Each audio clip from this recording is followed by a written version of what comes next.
What's gonna be? How's it hanging? How's it happening? You guys know is this. This is Kevin from the Chord Progression Podcast. Hey everybody, as we approach the end of September, this is an interesting one for us because the band we're talking to today has not been active since about 2005 and has not played a show since 2009.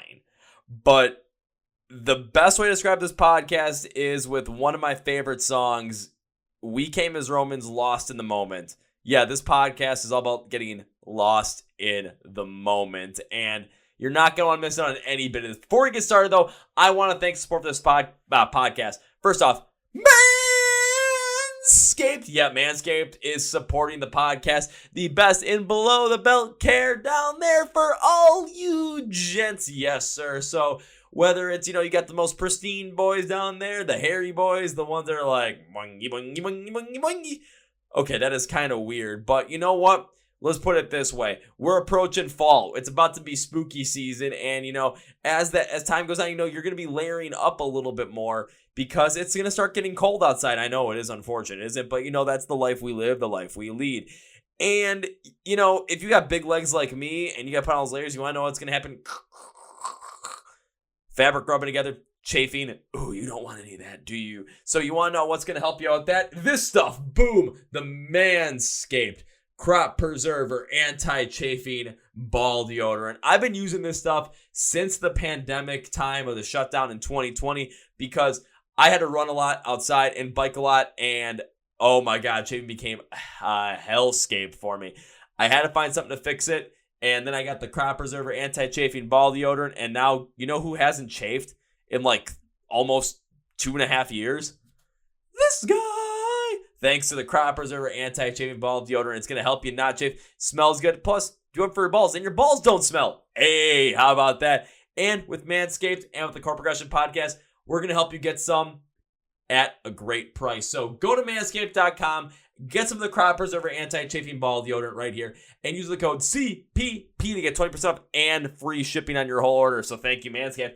We are also sponsoring the When We Were Hungry Music Festival happening in Las Vegas at October 20th and 21st. Memes and Dreams, Pancakes in the Pit. If you miss Warped Tour and you want those Warped Tour vibes, once again, where you can be throwing down one set, rocking out the next set, crying one set, and just jamming out and like hip-hop dance another set, boom.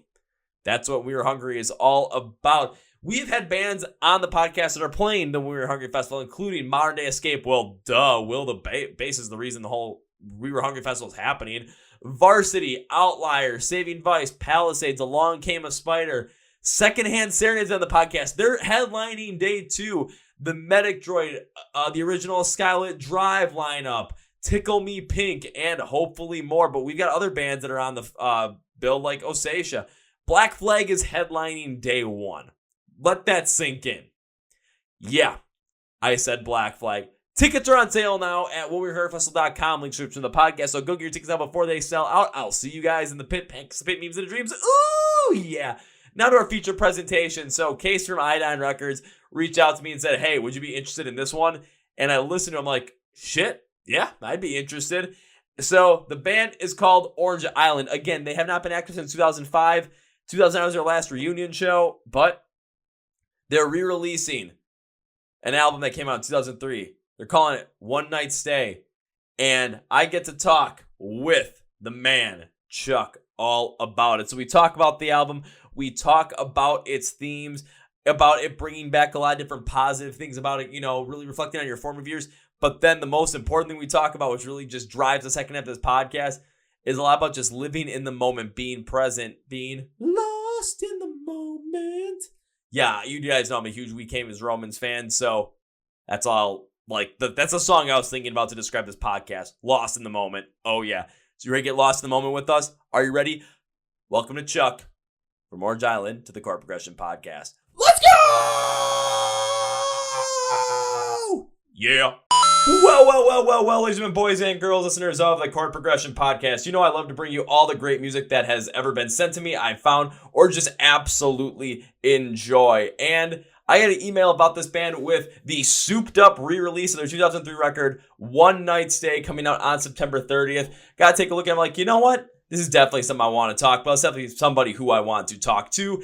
And then hearing some of the stuff that Iodine Records is sending over, like, there's some of the crazy stuff that's happening. I'm like, oh my God, I got to hear about this stuff. And you guys got to get to know about this band. So when this re-release comes out, you're like, I must hear the souped up version of this thing. So please welcome Chuck from the band Orange Island to the podcast. So Chuck, welcome to the Chord Progression Podcast. Hey-o, what's happening?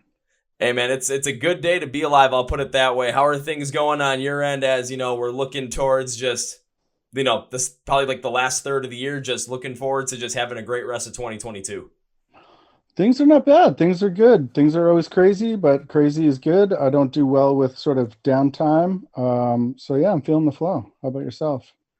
I'm feeling the stress from a full-time job, but feeling the absolute energy and love from doing something like this and talking to someone like yourself. So I am just like in feel-good mode. Let's put it that way.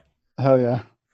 So I kind of want to start out with this, of course, starting with Orange Island and with, you know, One Night Stay with the re-release of that. First question I really have around that is, because it was your 2003 record, what's the whole entire purpose behind the re-release of this? What was the reasoning behind it? And, you know, when you said it was like, I've introduced it as, you know, the souped up version of it, how was this thing souped up to make sure, you know, when people listen to it, when it releases, it's just like, oh my God, it's even better than what I thought it was going to be, or even better than when I first heard it.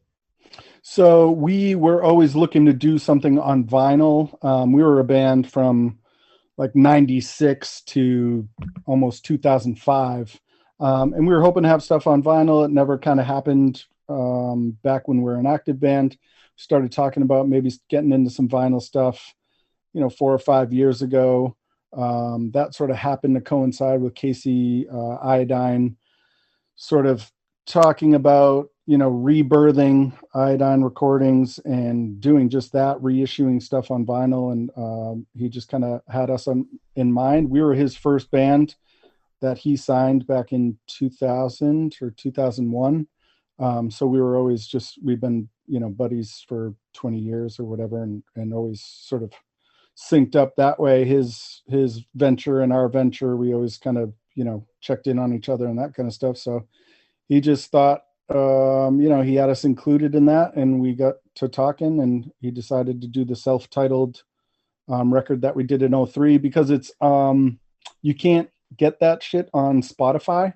So, and it's a hard to find kind of thing. So he didn't do any reissues of the 2 records we did with Iodine back in the day, just because he was sort of on top of his stuff already. That stuff was already on Apple Music and Spotify and all that stuff. So we went with sort of the harder to track down release. And it was the like definitive album for us. It was our 3rd release as a band, but it was really when we sort of came into our own, and you know, it's probably the best, you know, showing of who we are. So the souped up version, we gave it a new title. We gave it some new artwork. We remastered it to bring some of the parts that we kind of buried originally. We're bringing that stuff out. So it's really going to, you know, we kind of polished it a bit. I think people are going to be psyched. I think if you're familiar with it from, you know, 18 years ago, you'll be psyched to hear this new sort of style. If you've never heard of us before, hopefully it stands the test of time and you dig it, you know, dig it the same. It's got a different track listing than the original release. So it's got some different, you know, some fun little tricks in there. And kind of having it as a different setup than the original release, especially in terms of track listing, especially for a lot of people, you know, in the rock and metal realm, where when they like to listen to music, especially new music that gets released, it's still, everyone's holding on to like that album feel. They want to go through everything one by one. So if they've listened to the original release and then being able to go through it the way it originally was, now being able to go through once again in a different order in this souped up way, it's going to give more life to it in the end. Plus, anybody that's a fan of any kind of post-hardcore music, I mean, this is definitely something you're going to want to check out, because if I gotten into post-hardcore, especially midway through last year, kind of really starting to ramp up again this year as well, I was like, ooh, this is a lot of fun. So, I mean, you definitely will get the feeling of like at times, yeah, because I've listened to the whole entire thing. This definitely feels like, you know, you guys wrote it when you wrote it, But then again, it's kind of like that time capsule piece too, because when it comes to music, like I remember I can't remember who said this quote, but I found it somewhere. It was, art decorates space, but music decorates time. So when you go back and you listen to that record, you go back and listen to the re-release of it, even with the souped up version, you're still going to be able to get those sounds and feelings and emotions that you felt back at during the original release when you first heard it. And your mind will end up kind of being transported back to that specific time frame when, I mean, in 2003, I was 8 years old. So going back and remembering watching SpongeBob in Sports Center all day long. There you go. Yeah, and I think to what you said, like getting sort of this album feel, I hope people take it in as an album. It definitely, I've always focused on trying to take a listener on a journey. This was thematically, lyrically, this was always supposed to be the track listing. But sonically, back in 2003, it sort of made sense to have it come out in the way it did, just, treating it like it was an introduction to our band. We didn't want to, it was like, I don't know if this first song is really the best introduction to our band, but maybe this one is. So we did some stuff that we don't give a shit about now in 2022. We're not looking to, introduce anybody or do anything like that. We just wanted to release that sort of made sense for us. So I definitely think if you sat down and listened to it front to back, it would take you on that journey. I started even, like you said, I can listen to it and I remember what it was like to be 2021 when I wrote it. But it also has this sort of added layer. It adds layers for me. And when I was revisiting it in the past, year or so, when we're gearing up to do the reissue, and I was thinking about some of the images that are present on the record for artwork and all that kind of stuff, I started going, well, holy shit. Okay, the first track sort of, it mentions, and trigger warning, it mentions suicide. We got a lot of like this gun shit going on. And I was raised sort of reluctantly Catholic. So it's got a lot of sort of religious allusions and that kind of stuff. And I was like, holy shit, this whole record is like legitimately purgatory. Someone, it begins with someone maybe ending their life. They wake up in a shitty motel. They got to realize it's up to them to decide if they go to heaven, they go to hell, that kind of stuff. And, by the end of the record, it gets really sort of hopeful. So hopefully you get out of it that, this person chose to maybe go back or not, make that ultimate sacrifice in the first place. Maybe it was a dream, all that kind of Twilight Zone-y shit. So I'm hoping, I think it's a little heady and it's a little out there, this interpretation, but I hope, that translates even the tiniest bit would be cool. But it's also about the purgatory period between being a kid and being an adult, I don't do well with like in-betweens, and I really struggled with, especially being from a small town, whereas like so insular and so, it's a world within itself, and then you're kind of shot out of that world in a cannon, like you're 18 and it's like, all right, get the fuck out of here. And I struggled with that. So that's really, I feel like, present on this record too. So if you're a 40-year-old dude like me, maybe you get some of this heady shit out of it. If you're a 21, 22-year-old kid, hopefully it speaks to your experience as well.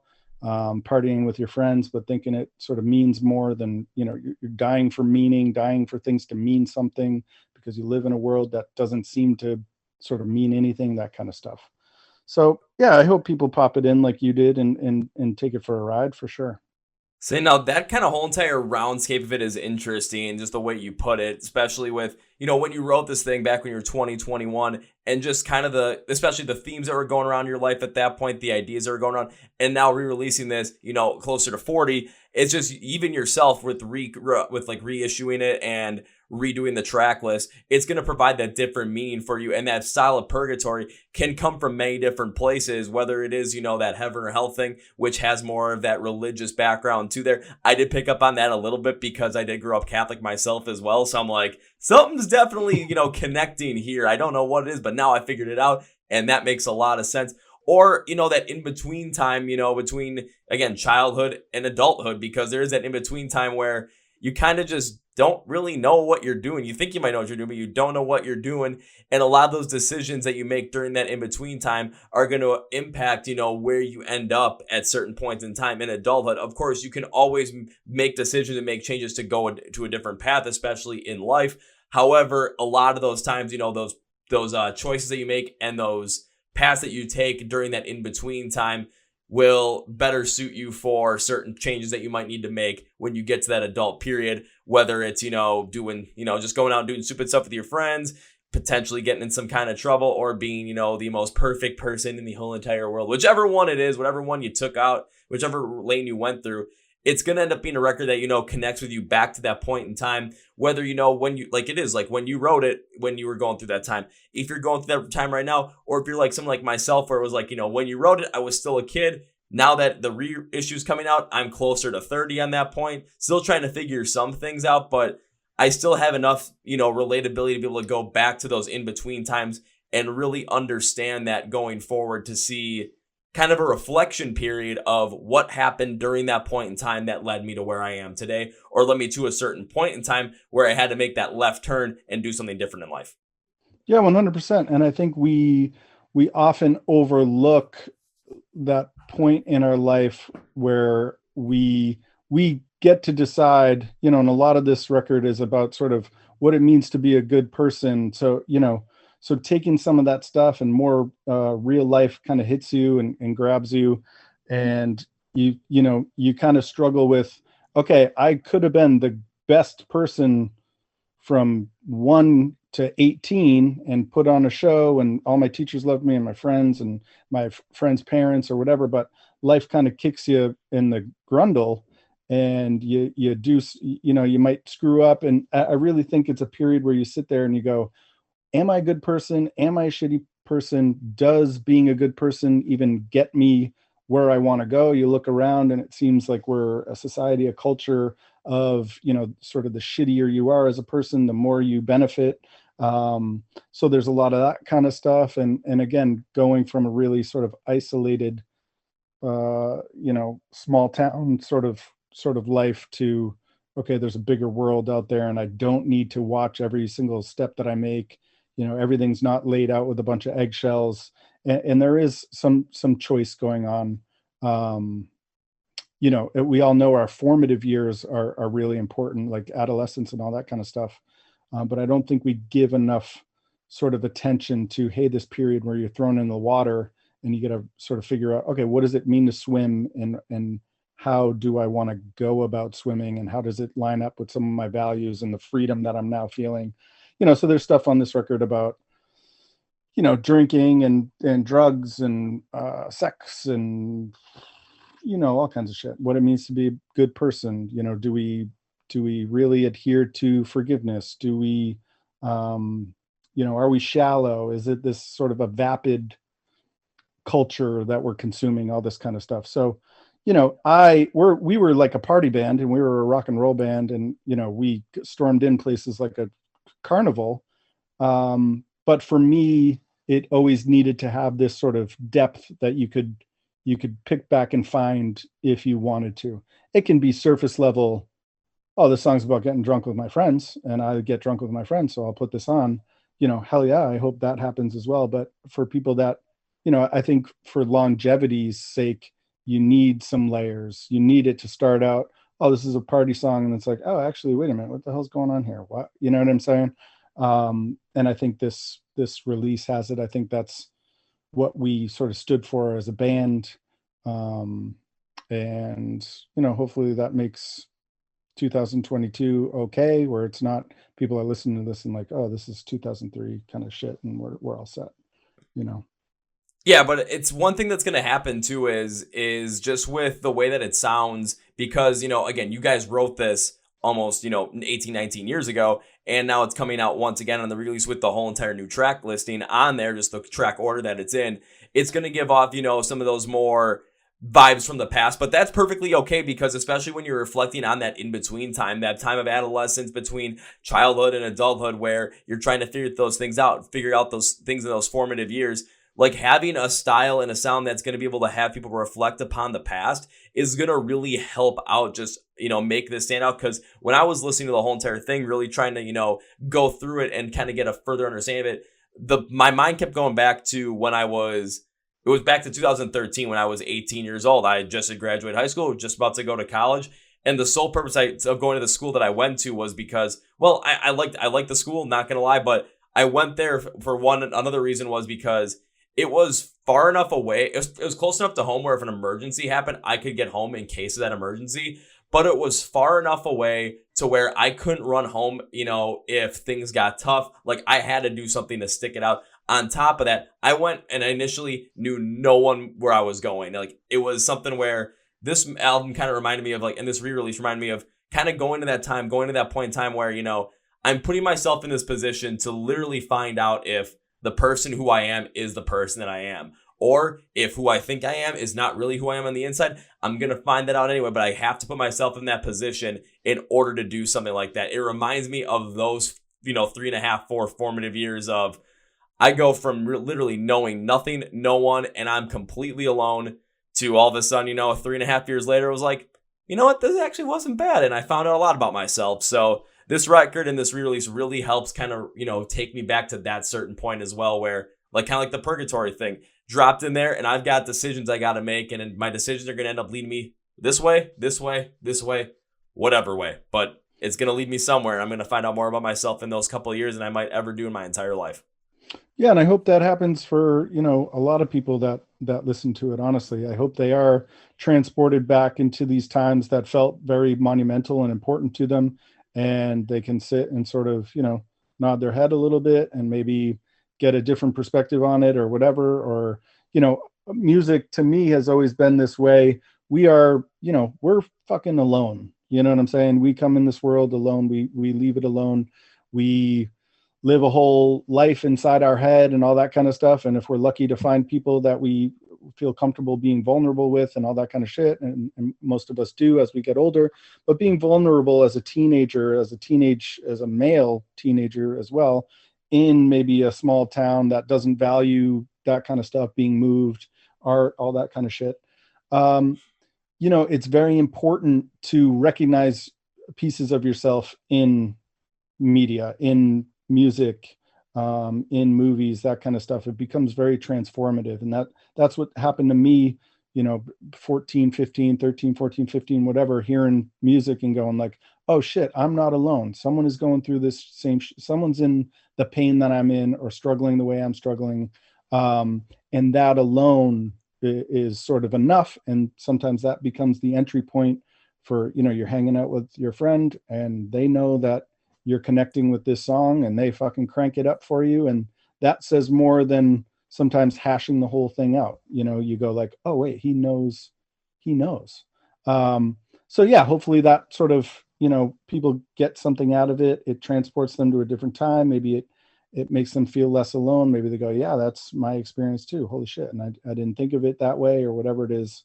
That's always the hope. And that's cool. I'm glad you had that experience with it for sure. Feels like there's a little story behind there too, just what you were talking about with, when you're younger and all of a sudden, you're listening to music and your friend just cranks it up because you like that song, but they're, feeling that same vibe that you're putting out. Like there's some sort of connection there. It feels like there's a story behind there, because when I was hearing you, I'm like, this sounds eerily similar to something that I dealt with maybe even 5 years ago. So I'm just like, there's got to be something here that just sticks out to you. Yeah, I mean, something jumps out. I remember a graduation party for one of my best friends. His family owned a camp, and it was a huge sort of bender at this camp. People slept in trailers, people slept in tents, people slept in cars. I was, in the beginning stages of a romance with a young lady. I'm a sophomore in high school at this point, so it's not, anything crazy or anything like that. And that was this sort of graduation party we had talked it up like, when we're at this graduation party, everything else is going to fall by the wayside. It's going to be me and you. We're going to sleep in this trailer together, all this kind of shit. And I was there. I helped my friend set up, and we were hanging out, and she showed up, and it was like a movie where I saw her walk in, and I was like, hell yeah. And then like the record scratch, and her like ex-boyfriend was right behind her or whatever. They showed up together. And I was like, fuck. And I ended up getting like super drunk. And I went into the trailer that we were supposed to like sleep in, because I was hoping she was in there, and she was in there with her boyfriend, and it was like all dark and it was crazy. Anyway, so I remember like not having anywhere to sleep, not having anywhere to stay, and it was a mess. And one of my best friends at the time, became the singer of Orange Island, Dave, the singer of the band, he he scooped me up and was like, "Hey, I got you in my car." And I got in, the shotgun seat, and he just went and he put on like the fucking perfect song. He put on like some mineral song or whatever, and it did it. It met it. It crushed it. And it sort of comforted in a way. But that's one sort of dramatic Dawson's Creek one. But that shit just happened all the time. There was always, now being a high school teacher, I see the drama that these kids live every day and the weight of the world, and there's so much tension. Did he look at me? Did she look at me? What did that mean? Oh, I grazed her hand. Whoops, did I screw up? Does that person now hate me? And now they're telling her, all this stuff that plays out. You need a respite from that. You need an oasis, somewhere to go. And that turned out to be music for me. And then it was so transformative for me that I was like, I want in on the other side. I wanted, like, it was almost like, I got to pay this back. This helped me out so much that I got to now sit and try to do it for an imaginary kid that his friend is going, yo, check this out. And it's an Orange Island song. You know what I'm saying? And that was the main sort of goal. That was the driving factor for me. The motivating factor was to be able to give those experiences to other people while I still was having them, in my 20s and all that kind of stuff. But it does, wean a little bit as life evens itself out and isn't a fucking Dawson's Creek episode every day of your life. So I don't connect to music, I don't think, in that same way. I still moves me. I still get goosebumps. I can still do, get some crying going when it hits just right. But I feel like when I was, a teenager, that shit was happening on the reg. That shit was happening day to day. And for a lot of people, it's like that's kind of what happens too. For a teenager, that stuff happens, and even for myself now too, at 27, it's some of that stuff still happens, but it's much less than it did back at that point in time. And even for yourself, it's probably even more less than it would happen. Where you're when you're at my age, when you were a teenager, all that kind of stuff. And when it comes to just connecting with music in a different way, I think one of the biggest keys is, and this is something that I always point to this example with Asking Alexandria, with their first couple records being that harder metalcore style, and all of a sudden their last three had more of this more radio rock, radio metal kind of style, and people were kind of going away from it like, oh, why are they doing that? Then they talked about and they said, they're at a completely different place in life mentally. They're not just, kids trying to make it. They're not just angry at the world. Most of them are, married, they're fathers, they have children. So they see the world in a completely different way. They've gone through many different experiences. And that's how they connect with their own writing of music, is through that. So for yourself, you're talking about, when you were making music and you always wanted to be there for that imaginary kid that, was down on his luck, and, his friend just said, hey, check this shit out, played it, and then you're able to connect with that person on just a completely different emotional level that helps them out in some other way.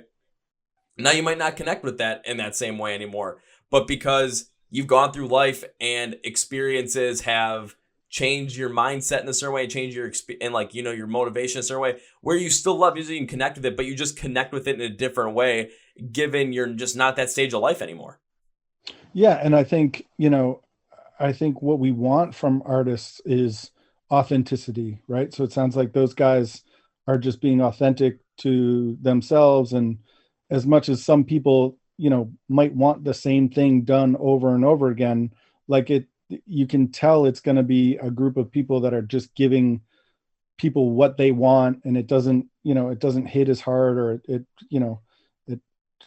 just doesn't, it reads false, and people can, sniff that shit out in, 5 seconds, that it's like, I think this is a pose. I think this is fake, and, I think that's what we want from people is that kind of go along with them, you're supposed to age with the artists that you love, or obviously people just put the shit in that they loved when they were 16 because that's when it felt the best, and you put that on and you feel like what it was to be 16 again, and yeah, that's fine too. You know what I mean?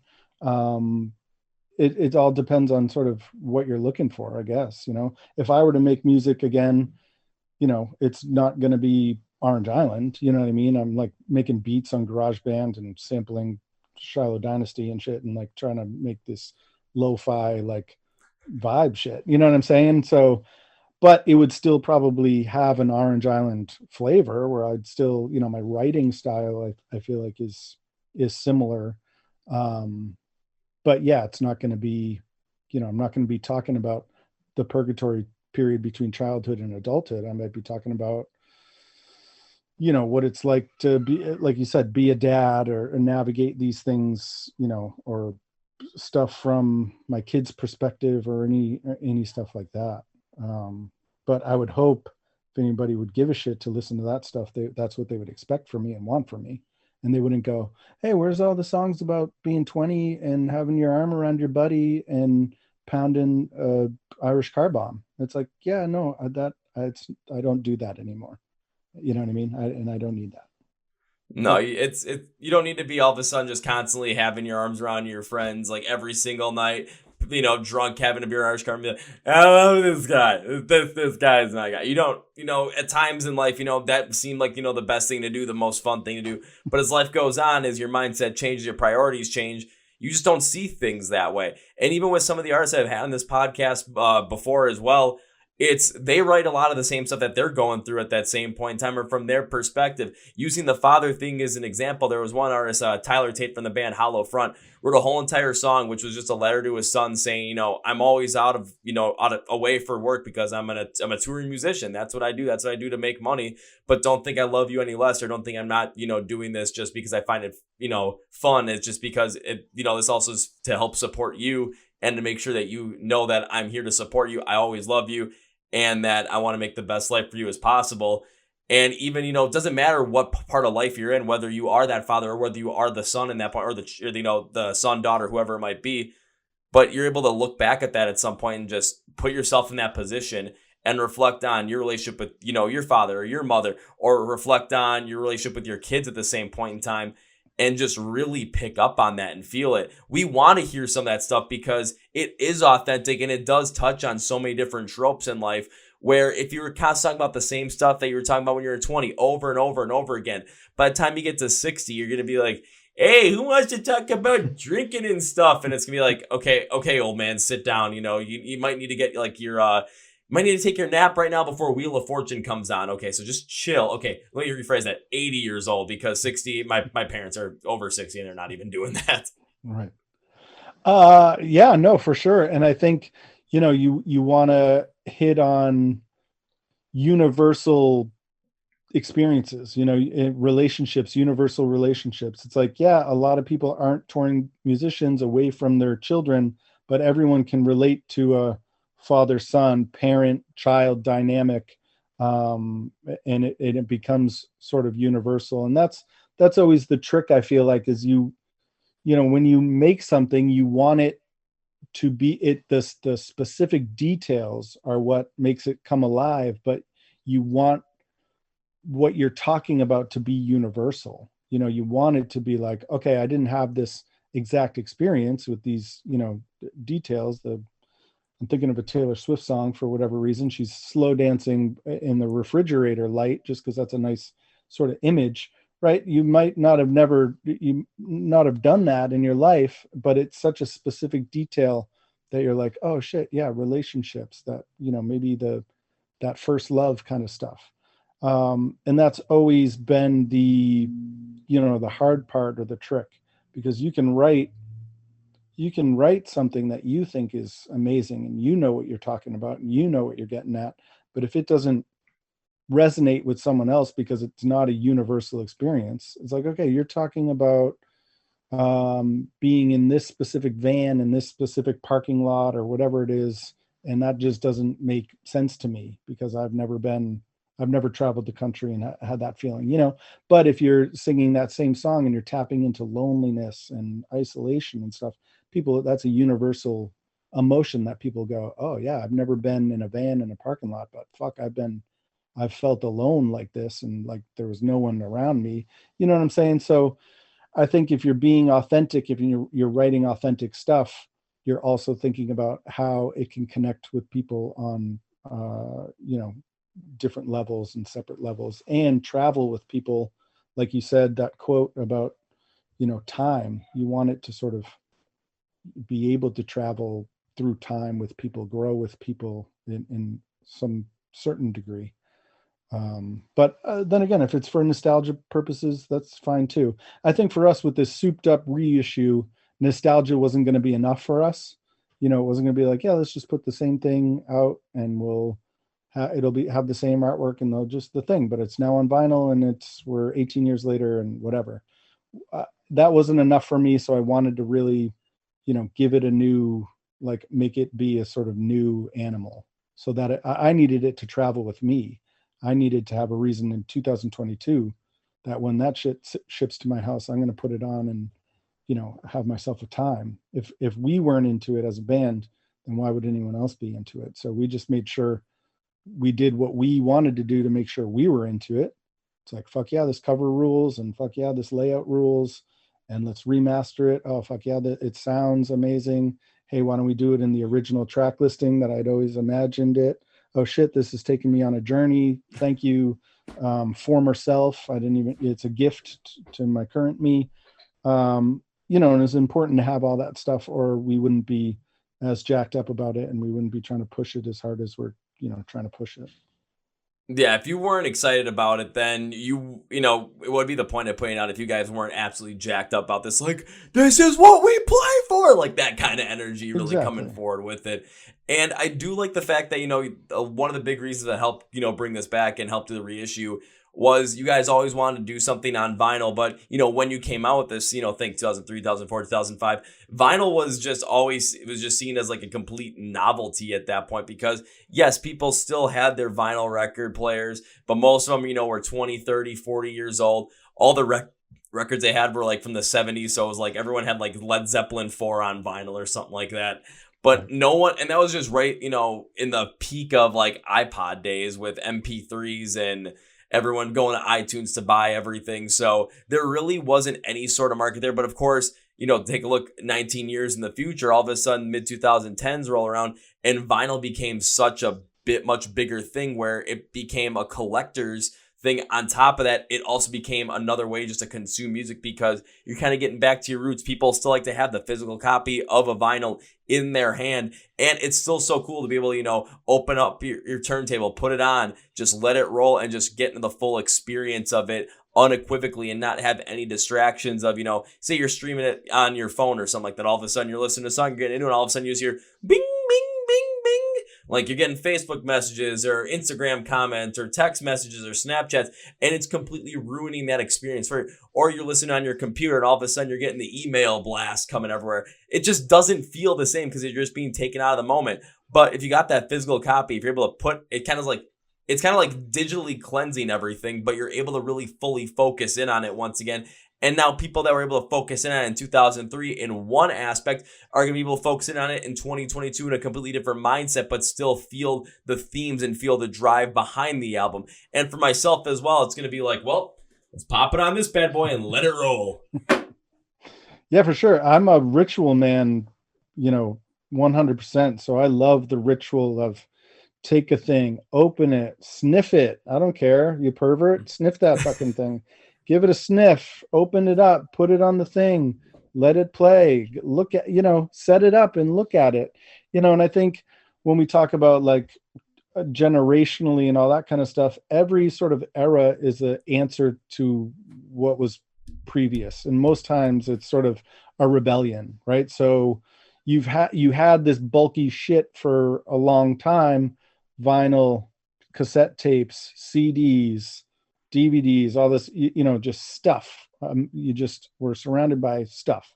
And part of that, there's a big part of that was fun because it was like treasure hunting. You found these things and they were a part of your personality. Oh, I have a CD rack and I'm only putting all the shit that I'm into. So people come over your house, they look at your CDs, they look at your books, they look at your stuff, and they can tell who you are. But again, you're sort of bogged down. It can be this weight. Oh, I'm moving to a new apartment. I got all these boxes of shit that I gotta bring. So obviously the answer for that is the iPods and the digital stuff and all that kind of stuff. Now we're free and we can move around and do whatever the fuck we want. But yeah, we've taken it to the point where, we're distracted. We're not patient. We've thrown rituals in the garbage. So because of that, you see a big shift where everybody goes, oh no, I want to go back to like holding a thing in my hand and having a ritual and having it be a, sort of an event, making something an event. That shit is like self-care. You know what I mean? Showering is to get clean. Taking a bath, babe, that's some self-care shit. You know what I'm saying? So this record and any records and these things that people are doing that they can hold and pop in and have imperfections and all that kind of stuff, that to me is that's the tub, that's the bath of the cleansing world. Like, yeah, relax, have a seat, feel it. You know what I'm saying? Oh, absolutely. That's what like the beauty of music too, because the way I'm thinking about it when it comes to music specifically, what no matter what it is, it's you look back and you think about the way our parents used to say everything they did about it was a ritual when it came to, like you said, listening. My dad still has a bunch of cassettes that he owned, and like anytime he has a bonfire out in the driveway, he's always got his old radio out. It's got the cassettes going, and we're listening to like Queen or Electric Light Orchestra. It's other stuff that were actual cassettes or stuff that he recorded through the radio. So it's like there's the ritual point there. There's the investment right there. And today it was just, for myself, it's like I listen to music all the time. I really get into it.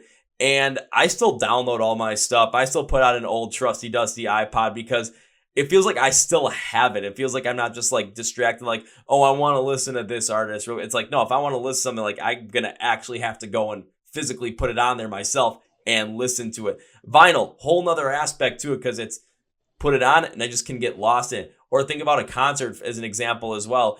A lot of times, you see bands up on stage and all of a sudden people got their phones out and they're recording. It's like, oh, I want to take it and record for it.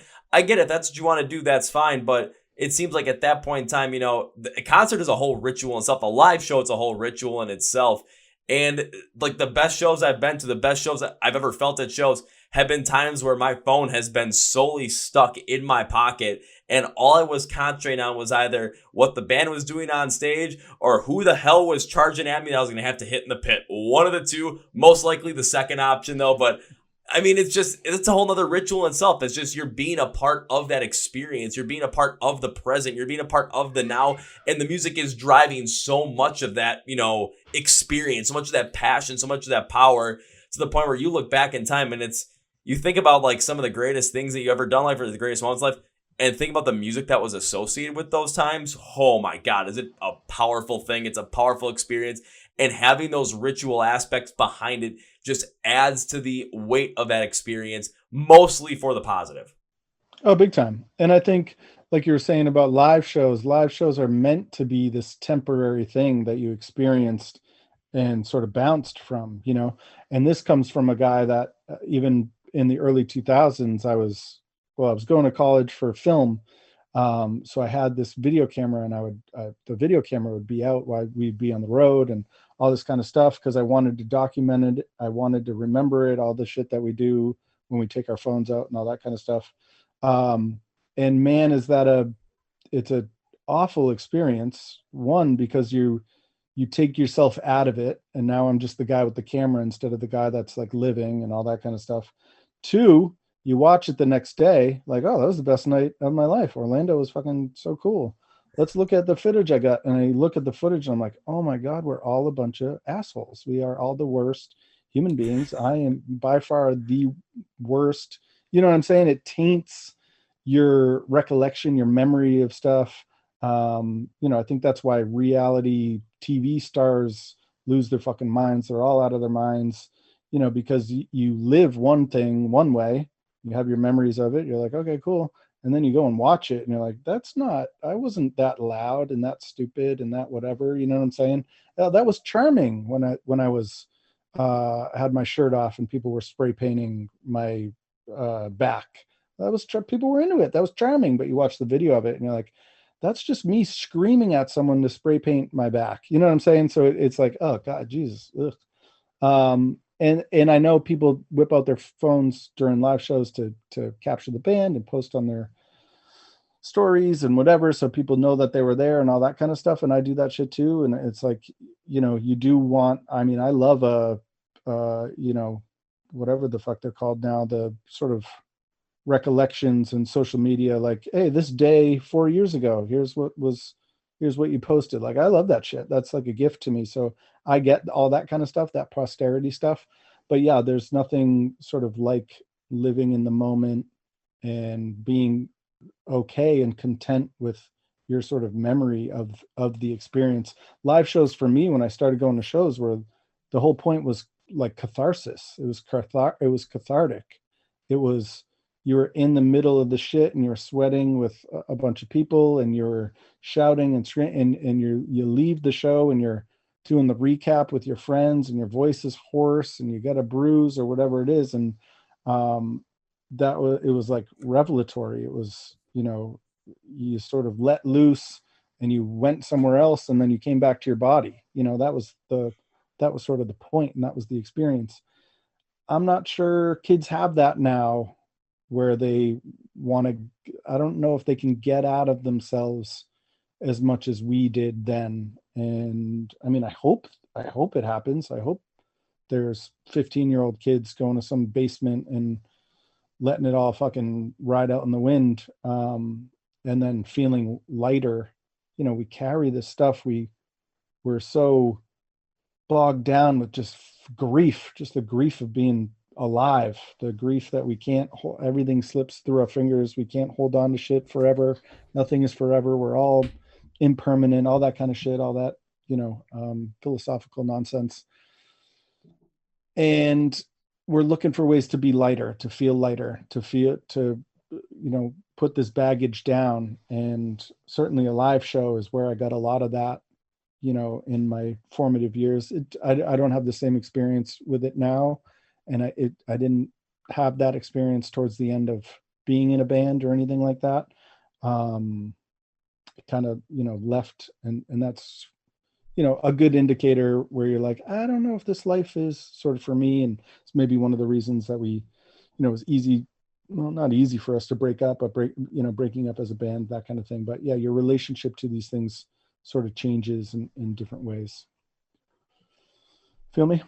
Oh, absolutely. I feel you on a couple of things I do want to point out with that as well. One is, we're talking about, when it comes to you guys ending as a band and just, not feeling the same way you did anymore. I've heard many people talk about that, where it's just, the excitement and the passion and just the joy and that cathartic of just being in that position and just doing that stuff just isn't there anymore. And it could be all based off of, things that are happening in your life. Maybe different things are going on. Maybe all of a sudden, life just happens. You get married, you have kids. Anything could happen like that. My dad used to love to play softball, like beer league softball. That was his thing. And his last season was right before I was born, because he's like, I don't want to do this anymore. He would rather be at home with my brother and myself on those weeknights instead of, going and playing softball. It just, things change. Your mindset changes, and it makes total sense. But the one thing I do want to pick up on, though, is what you're talking about, today's day and age, and especially kids today, it seems like sometimes they have trouble, just letting go, like, and being in that moment, getting lost in the moment, that cathartic feel, especially at a live show. And we were talking about, if you're looking on social media, all of a sudden, 4 years ago, you see that post come up and it's like, maybe it's a picture of a show you were at and it reminds you of that show, but it was just a picture. It was just that simple reminder. It wasn't like you were filming the whole entire show, or you were just focusing on getting, the attention for that show to put on social media so that everyone else could see. It was kind of like, okay, I got a picture of it. Now I'm just completely lost in the whole entire moment. And then 4 years later, when all of a sudden Facebook says, this is what you did 4 years ago, you remember, you're just like, you're remembering what you remembered from being in the present. You don't remember what, taking that photo. You remember maybe you singing your heart out to like one of your favorite songs. Or if you're like me, you remember the biggest breakdown, all of a sudden the wall of death came. And for some random reason, you're the only one to go on your side in the 30 people. And you're just like, oh shit, and just had some fun with it. And I think another big reason behind that too is, and I hope that the kids are able to, break from that and really begin to enjoy just that cathartic in the moment experiences. Take a look at the way that the culture is today, where so much is heavily focused on that digital landscape, where a lot of the, social currency is on that digital landscape. So if it's not being lived on the digital landscape, then it's like it seems like it never happened, especially for people that are more into that, in more of a younger generation that's primarily based online and on social media sites, where, for people that have gone through that, that were around before this happened, or like myself, who when social media really got its kickoff, I just had started high school at that point. It's like I still remember, when I was a little kid, just all the great times I had and all the great stuff I did because everything was in the moment. Are there pictures of it? There are some pictures of it, but I never took them. My mom probably took them, or my best friend's mom probably took them. But we look back at those and we remember the times of what had happened. It's not like, oh, we took that picture. We were focused on, the whole entire capturing everything. So when we look back at it, it's like, wait, that's what happened?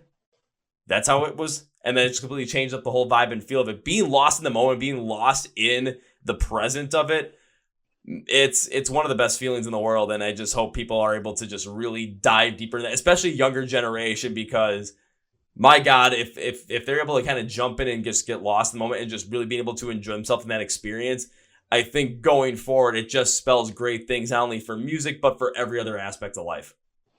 Oh, big time. And this is like, this is like Buddhist shit we're talking about. This is like meditative stuff. It's, that's what meditation is returning to the present, always returning to the present, be here now, all that kind of stuff. And that's hard for anybody, and I think it was hard 30 years ago, 40 years ago. It's gotten progressively more difficult. And like you're saying, because of this currency, it's all become sort of transactional, where it's like, okay, what can I get out of this? How can I use it to further some sort of agenda, some sort of illusion, all that kind of stuff, versus when you're just sort of living it, our little squirts of dopamine and serotonin, what we get from our brain that goes like, yeah, this feels fucking good, has now become like how many thumbs ups we see and hearts and all that kind of stuff, this transactional nature. Oh, the sunset's really pretty right now. Let me take a picture of it.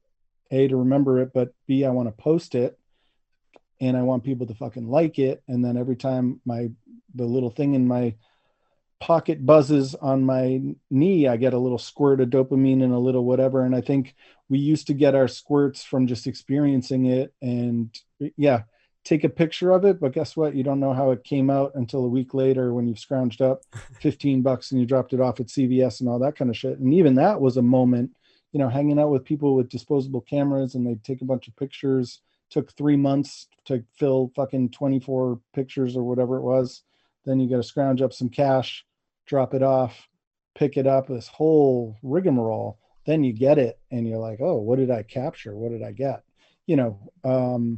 There's something about that that's even magical that's been lost to this instantaneous kind of stuff. Hey, take it, look at it. It sucks. Delete it. That was blurry. You're stupid. It doesn't look like, I can't capture it the way my eye sees it. So what the fuck am I even doing? And then now I'm bummed out. I didn't even see the sunset because all this whole, how can I use it to my advantage to push my, following or whatever the fuck. I mean, I got sucked into that shit too. I worked in Boston for 11 years where I was just in front of a computer screen and it was like operations. When an order would come in, you'd handle the order, but you don't know when the orders are going to come in. You're there for 8 hours. You got to do something to kill the time between orders. It's like, well, I got the fucking internet at my fingertips. So yeah, I got lost in that stuff too. And probably am still lost into it. Posting shit about Orange Island, posting about the reissue and how many likes is it getting? And is anybody commenting? Anybody even give a fuck? It's a sort of hell cycle, but I do gotta sit back and go, okay, just chill out. It's all right. It's all good. You're getting this record, you're putting it out, you're living your life. It doesn't need to be for an audience. The audience, who gives a shit? But it's tough. So I feel for younger people. I have a almost 17-year-old daughter, and I definitely feel for them. And again, teaching high school and that kind of stuff, you can see what this does to them sort of first hand. And, one of the things about kids like that is they're not going to listen to me no matter how much I walk in there and I go, what the fuck is up? Let's go. ELA 10. I'm a band. I've been in bands, baby. I know these people, baby. They're still like, okay, fuck you. And then I go, hey, meditation's good. And they're like, it must be shitty just because this 40-year-old guy is telling me, you know what I'm saying? So you do, you know, with anything, you plant a little bomb in people, and you hope at some point when they grow up and mature a little bit that it goes off and they go, oh, actually, that guy over there that kept telling me to be in the present and fuck all this other stuff, I get it now, you know. It's like the long con. But yeah, it's difficult for everybody. It's getting more difficult for these kids, which is sad because they don't even sort of know it, and they're not going to listen to the people that do know it. But you know, it's got its own kind of magic and its own kind of beauty too, for sure. People are able to make a living, like we were talking about earlier. You sort of want to make a living off this shit, and this shit doesn't exist without pushing it and social media and the digital landscape and all that kind of stuff. And some people are making their living, you know, doing this, you know, different kind of stuff. I mean, obviously it's different because you're using it in a creative way versus a sort of shallow, you know, vapid way. But that's true of all stuff, you know. Oh, absolutely. Because I was just even thinking about, I've got a couple of friends who they are very prominent in the social media world as well. It's like they are creative there, but they're really building their brand, especially around music around there. And they're doing some things that I like don't have the chance to do yet. And it's absolutely amazing to watch them and just see the hard work they're putting in and giving all that effort and seeing it pay off. And it's just, okay, I see them go to shows. I go to shows with them as well. And they get to do some cool stuff that I don't get to do. Sometimes they're backstage, but of course I'm in the middle of the pit because that's also where I like to be. I like to have fun. And then after the show, it's like I see the stuff that some of them, like they post some stuff on social media, but they don't post that much. But here's the key. After the show, if we're talking about the show and we're talking about like, you know, doing that recap and stuff, no one's talking about like the stuff that they recorded. No one's talking about the stuff that they pull out their phones for and watch. Everyone's always talking about like the crazy stuff that happened throughout the day, or like the stuff that happened throughout the show, or if you're at a festival, the stuff that happened like in between sets that, you know, didn't get captured, but because you were so in the moment and having fun and just like really driven to go and make sure you saw this one band or something and everything that happened around there. We don't, you know, have those we don't have everything captured on video or captured on pictures, but we talk about stuff and it's like, okay, we are like, even though we're doing what we have to do in order to, you know, make sure that what we're doing in life and where we want to go, we're going to get to that point. But we're also, when we have that chance to just be present and be in the moment, we are taking it. And that's what's going to make that experience so much grander. Where like shows this year, I've got friends where, again, they were backstage. I was in the pit. We talked about it. It's like the stuff that they brought up to me is like the cool stuff that they remember from the night. Was stuff that phones weren't even out. Like they were just talking, having a good time with some of these bands. Myself, then I'm just like, the amount of people I saw in the pit that were giving me high fives. You're like, hey, I know that guy. Like, I'm not going to record that, but like, I remember that. It's so much fun. It just like living the moment for that kind of stuff that just really lets you just feel like, you know, you are yourself and you're just like, man, this is like the coolest thing ever. I am in the most present state of mind. I am myself. This is fantastic. Like, that's the kind of thing you need. And it's just, even with today's social media world, even if you're primarily on there, there is a way where you can find that balance of, you know, you need that social currency at certain points in time. Okay, I get, like, even myself, the podcast, there's times where I might need to do some more of that too. But living in the moment where it becomes more important, it becomes more pertinent, and that's what's going to make you thrive in life and survive in life even more. Focusing in on that and making sure you get all of that, especially from whatever you're doing, live show, playing music, or just doing anything throughout your day. Man, is it worth it to just be able to live in the moment? And like you said too, you know, kids aren't going to aren't going to want to listen to, you know, teachers or parents on something like that, or anybody else that's older because they think they know everything. Hell, when we were 17 years old, we probably didn't want to listen to like what our teachers or our parents said because, oh, they're old, they don't know anything. And then all of a sudden, 2 years later, there's some 22-year-old hippie in college that doesn't wear shoes that says the same thing. It's just like, oh my God, so profound. It's like that little thing that you planted in there, and all of a sudden now someone else says it and they get a different perspective on it when they're more open to it. Now they get that realization, and you might have been saying it all along, but it just took a different delivery method at a different time to really hit that person. Oh yeah, big time. And I think these things, when we live in the moment, these things that we're talking about, you know, become the stories that we tell, and the stories that we tell ourselves, and the myths that we create for our identity and all that kind of stuff. And it's really hard to build that sort of identity if you captured it all. You know, if it's super concrete. Oh, let me build it from all these video clips and these social media posts and all that kind of stuff. That doesn't have the same weight as the stories that we've told, and the little changes that happen to our memory, things that we remember, and we can tell that, oh, that was actually the moment where I chose this instead of this, and all that kind of stuff, um, because that's what we're out here doing. We're out here telling ourselves things to comfort ourselves and to feel like we mean something in this complete sort of drop in the bucket fucking universe. You know what I'm saying? We are just these tiny, tiny, tiny, tiny little fragments of whatever, carbon and atoms and all that kind of bullshit. And we just we're here for a little bit, and then we go back into the sort of nothingness of infinity or whatever. So, grappling with that is sometimes tough. You go like, what the fuck is the point? And for me, it was always like, okay, what kind of stories can I tell myself? And then, through the band, tell as many people as I can, so that at least you sit there and you go, yeah, this does mean something. We're fucking doing something, and we're leaving something,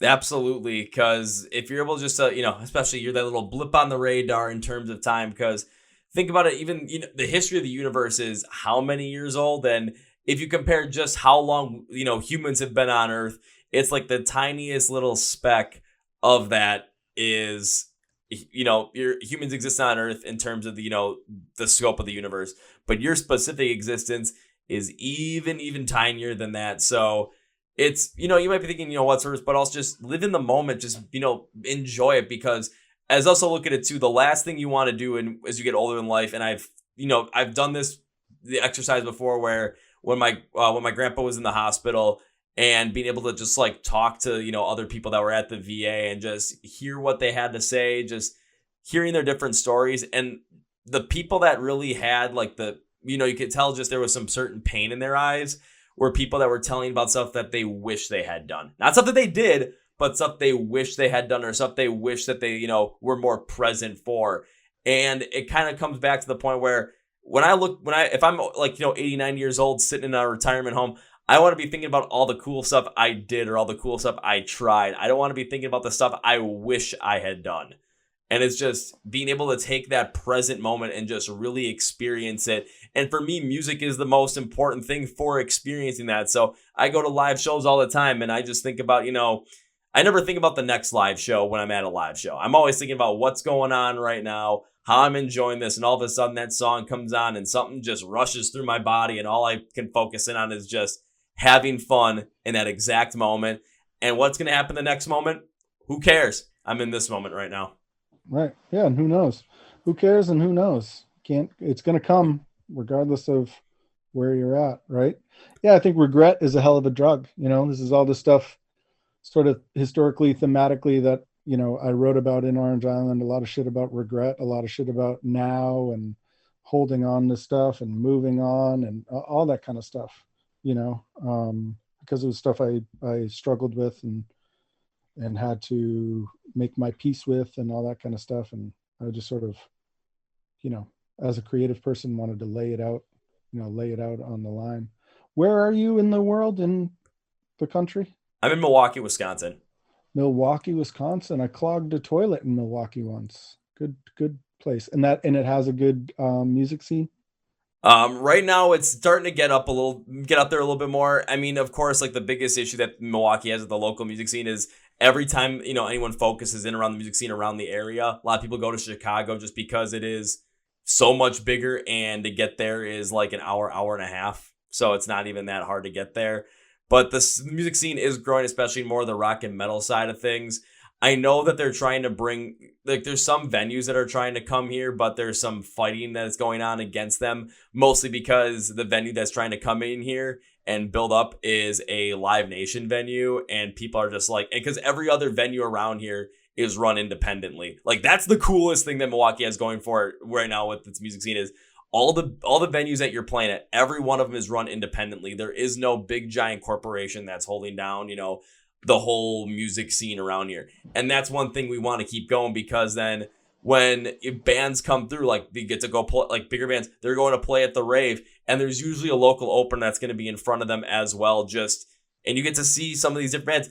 Or you get to go to some of these, like dive bar areas or these smaller venues that hold maybe 200 people.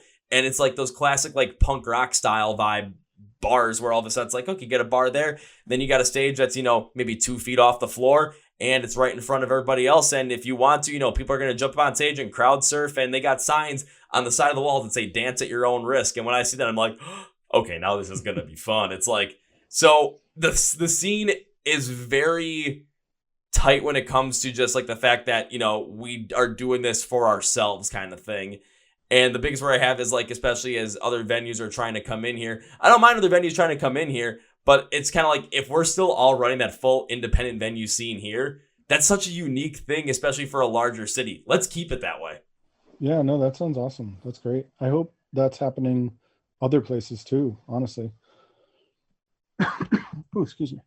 So I hope so too, just because it gives, the American small business owner like more legs to stand on, especially after the pandemic as well, where a lot of these independent venues are closed. Like, I want to see a lot of these venues, even though they did close their and come back, like I want to see more independent venues start popping up once again, just because of how important music is, not only to, the people that listen to it, but just to the community as a whole, because people show up to these shows from all over the place. Like when I'm in a show and I'm in the pit, there's people I see.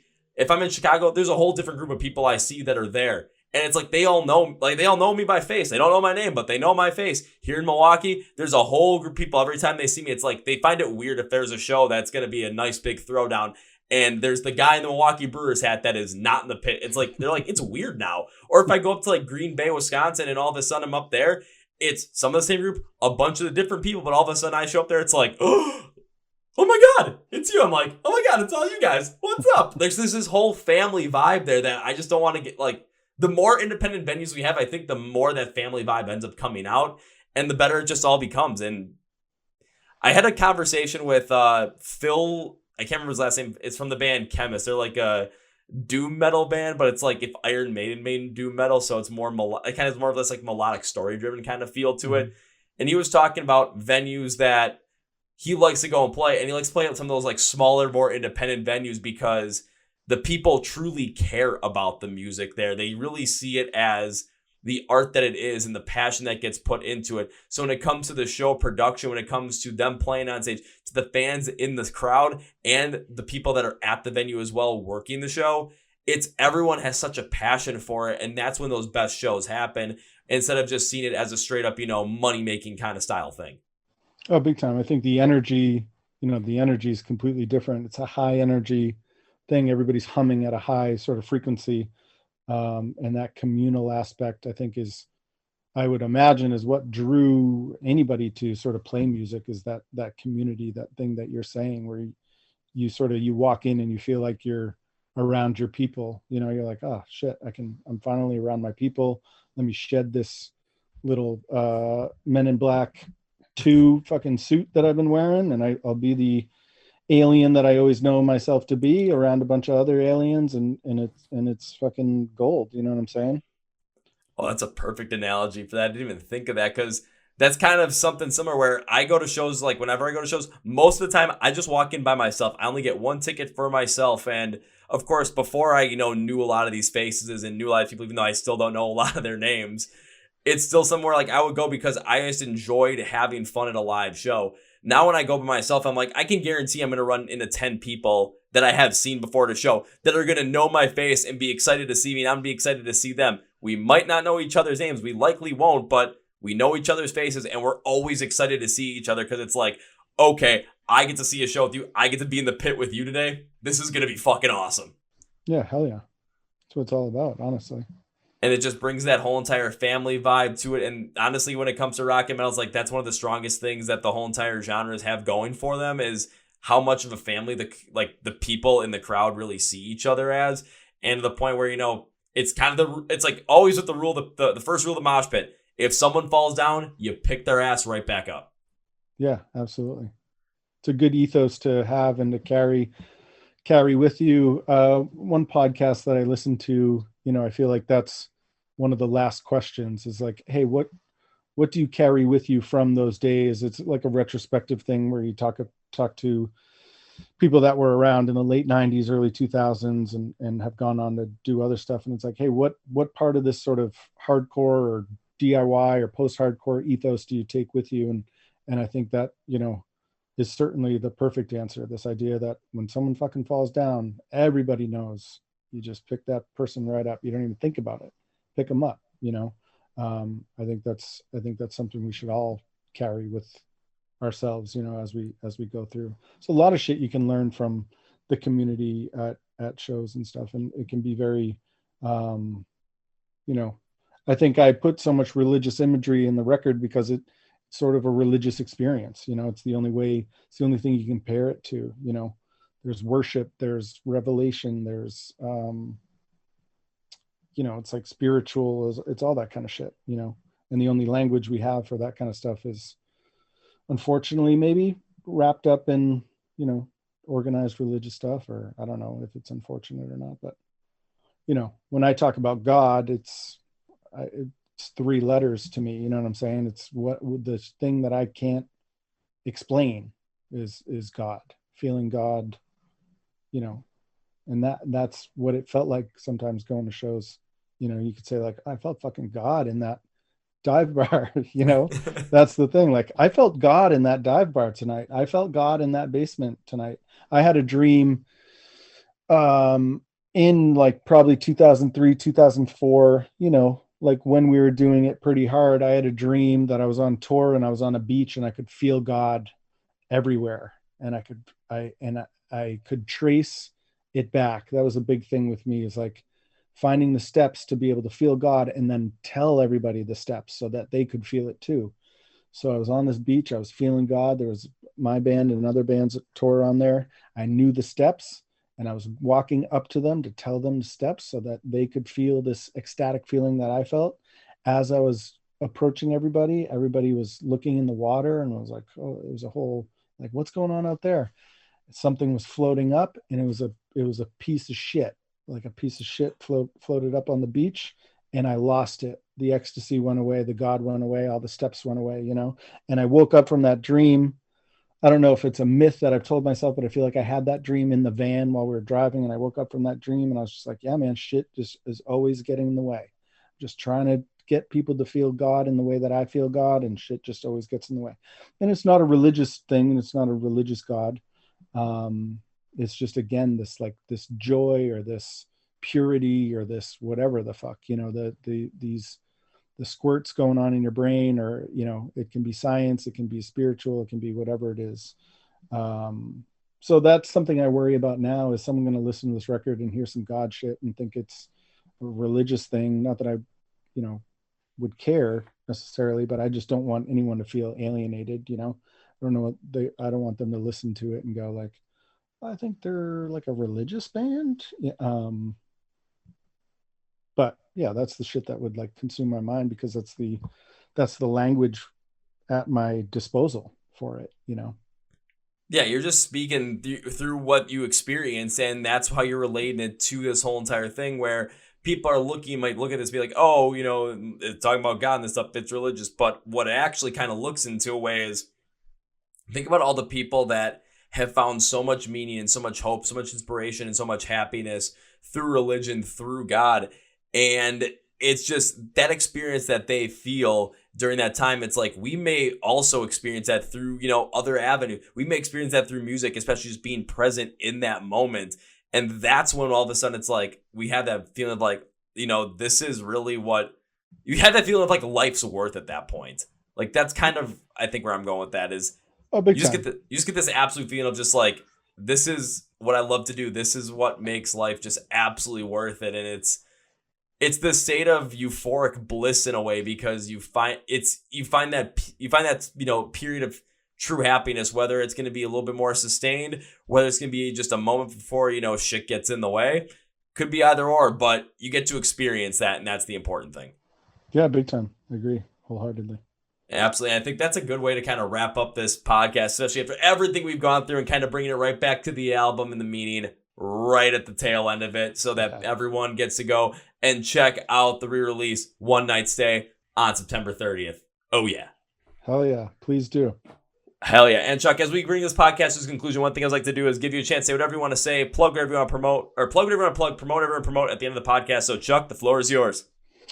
Obviously, One Night Stay, go out and grab it. I also wrote a children's book. It's called The Day We Lost Pet. It came out, I don't know, 4 or 5 years ago. If you sort of were feeling the type of stuff that I am, spitting nonsense about, you might dig it. Other than that, there's still a lot of my friends making great music. Check out Be Well. There's a lot of shit to get your everything Iodine's doing. Check out Iodine. Live your best dream. Live your best life. Perfect. Now it's time for me to close this podcast with 3 very specific things. First things first, the re-release of One Night Stay. Again, September 30th. You want to get your hands on that as well. You're going to be ready to listen to it when it gets released as well. On top of that, you wrote a children's book. You're going to want to, maybe check that out if you got kids. Why not? This podcast was absolutely awesome. You're going to want to, show your kids this as well and be like, hey, now we got a children's book for you. Oh, yeah. So one of the best ways to make sure you stay in touch with all this stuff and make sure you can, get your hands on everything is to go to the description of this podcast. It's going to say Find Orange Island Online, and everything you need is going to be there, from where you can get the re-release of One Night Stay, where you can listen to it, where you can, get the children's book, where you can get everything on there, where you can follow along with Iodine Records. Everything is going to be there. So go right there. Links, labels, everything. I'm doing all the hard work for you. All you got to do is simple. You just got to hit that link and then go and do the thing. That's it. I'm doing all the research. Trust me on that. Now it's time for number 2, Chuck. So normally I'm going to have to curtail this change this up a little bit because, this being a release, you guys haven't played since 2005, 2006, correct? We haven't played. We did a reunion in maybe 2009. So we haven't played since like 2009. Since 2009. Okay. So I'm going to definitely have to, curate this, because whenever I'm guesting the podcast, I enjoy having on the podcast. I tend to make a certain promise as a way to say both thank you, and I would like to continue to support the band. That's usually how this goes. And you have not broken this streak of, making these promises, because this was absolutely awesome.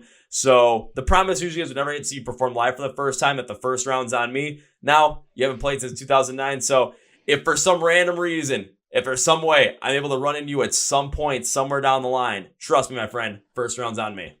That would be the best. I don't doubt that the world could conspire to make that happen.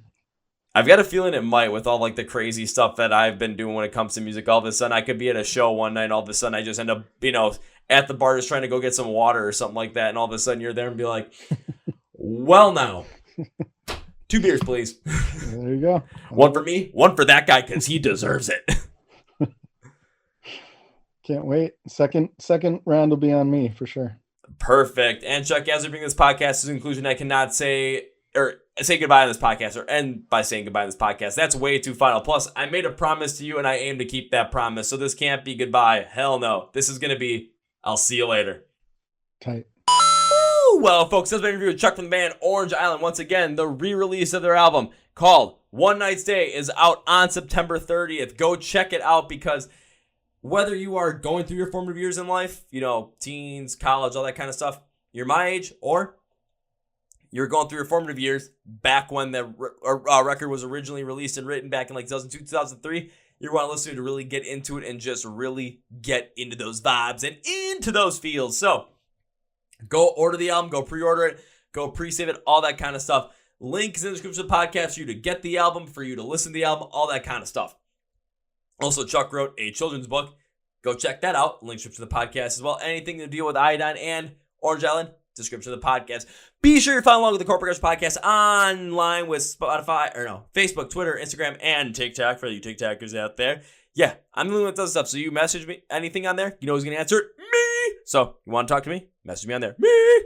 Please also subscribe to the podcast on our YouTube channel. That's you can watch all these episodes. You can subscribe on Spotify, on Podcasts, iHeart Radio, Amazon, and any other audio site that we might be on. Because I know we're on a lot of them thanks to Podbean, but I just don't know which ones anymore.